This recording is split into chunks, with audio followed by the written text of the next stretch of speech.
California firefighters are currently battling the second and third largest blazes the state has ever seen. And they're fighting both at once. The LNU Lightning Complex Fire, the state's biggest active fire as of Monday, has burned more than 350,000 acres across Napa, Sonoma, Lake, and Solano counties. But it's only a few thousand acres larger than the SCU Lightning Complex Fire, which is burning southeast of San Francisco. California's largest fire ever recorded, the Mendocino Complex Fire in July 2018, burned 459,000 acres. The chart below shows the state's 16 biggest recorded blazes. After nearly 11,000 bolts of lightning rained down on California last week at the end of a heat wave, 625 wildfires ignited across the state. The flames have been whipped along by strong winds and fed by dry foliage.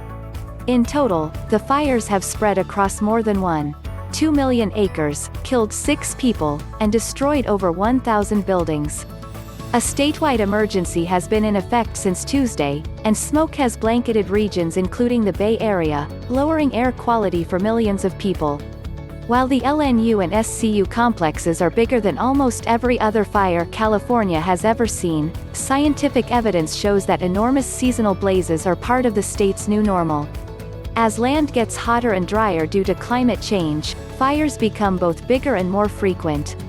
9 of the 10 biggest wildfires in California history have happened in the last 20 years, according to the state's Department of Forestry and Fire Protection. When it comes to the most destructive fires measured by structures burned, 7 of California's top 10 were in the last 5 years.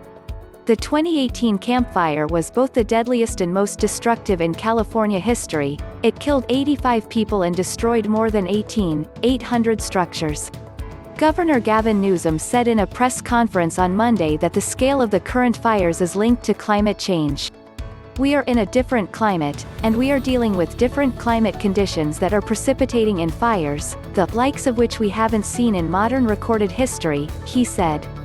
A recent analysis by Stanford University found that average temperatures during wildfire season in California have risen by more than 2 degrees Fahrenheit since the early 1980s, while precipitation has dropped by 30%. Those conditions have more than doubled the state's total number of extreme wildfire risk days. But the trend isn't limited to California. Large wildfires in the U.S. overall now burn more than twice the area they did in 1970. In the western part of the country, the average wildfire season is 78 days longer than it was 50 years ago.